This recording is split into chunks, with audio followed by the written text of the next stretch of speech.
Hi, Spencer Aiken with the American Fitness Academy. I want to answer a question today that we get all the time, and that is, how do I variabilize and change my workouts?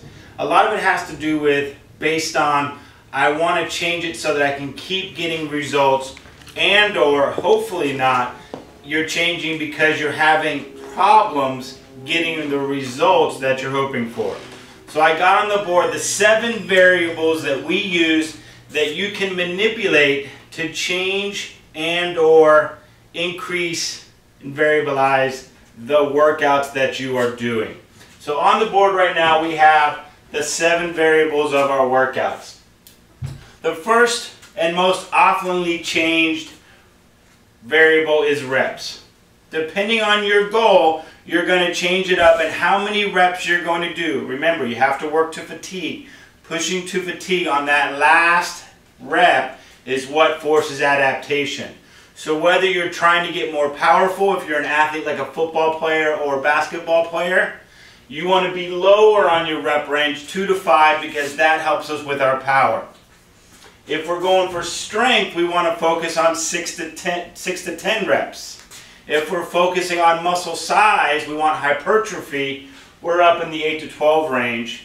And then if we're more trying to tighten up our muscles, shape, what they call tone, work on some anaerobic conditioning, we're upwards of 12 to 15, and then 15 plus if we're really trying to get a anaerobic conditioning type of a workout. So how we variabilize those reps is what's going to change. We don't want to consistently be doing the same amount of reps because the body will start to plateau if we're always doing the same reps. Okay, rest. Our rest is based on our reps to some degree. The shorter rest period that we have, we're going to be more aerobic. The longer rest period, we're going to be more anaerobic. And then if we rest even longer, we can really start to train into our power systems, our phosphagen system. Based on our goals, we're going to variabilize our rest. Okay? If we're really truly trying to train for power and becoming a more powerful athlete, our rest periods might be 10 minutes. We might be sitting a lot more than we're actually working. You can base it on your work to rest ratio, so it might be 30 seconds of rest, 5 minutes of rest, which would be a 30-second, 5-minute ratio, work to rest. Okay? Based on your goals, you're going to variabilize your rest periods. Our sets. Believe it or not, not everyone needs to do 4 sets or 3 sets or this or that. It's based on who you are and your current training self. 1 to 2 is perfectly acceptable for most beginners in that they're just trying to learn.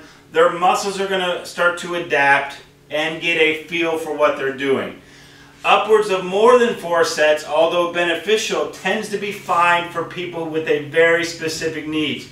Powerlifters, for example, working on their squat, might want to do upwards of 5, 6, 7, 8, 10 sets of the same exercise because they have a very specific goal. For most people, 3 to 4 is perfect because they want to have the time to hit an overall approach. For example, chest, I want to hit my sternal portion with the bench press. I want to hit the clavicular portion with the incline. I might want to do a little decline for more of the costal portion of our pec. And that is an overall approach which benefits more people since most of the population just wants an overall fit body, look good, feel good, move better. Exercise selection is very important. What exercises are you going to choose to properly get you to your goal? Squats, great for the quads, great for the hammies, great for the glute. Is it important for you to have all those things?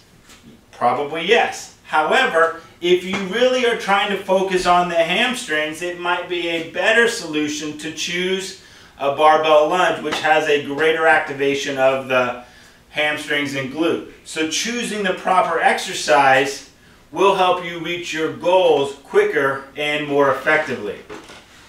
Exercise order. Where in your workout should each exercise come? Maybe it's in the beginning, maybe it's in the middle, maybe it's towards the end.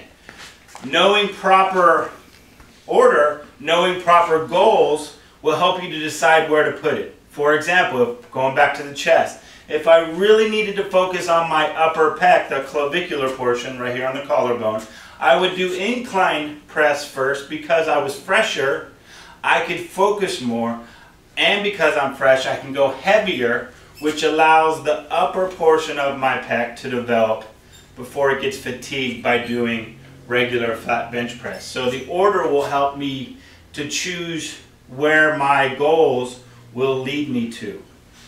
Intensity. Believe it or not every workout needs to be 100% intensity, all out, kill yourself, hardcore workout.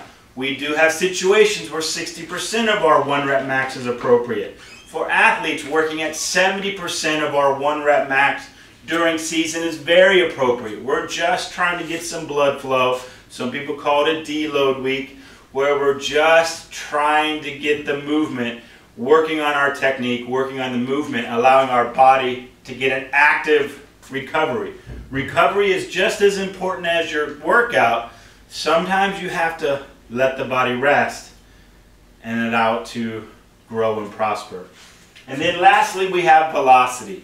Velocity is the speed at which we are moving. Sports such as football, basketball, volleyball are high-speed, quick velocity, so we want to train the muscles accordingly.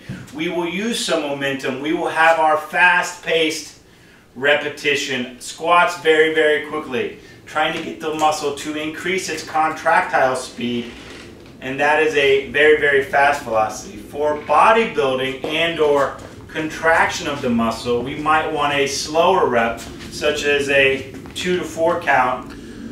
Okay, 2 on the way up, 4 on the way down, or a 1-3 to force the muscle to contract and hold that, what they call time under tension.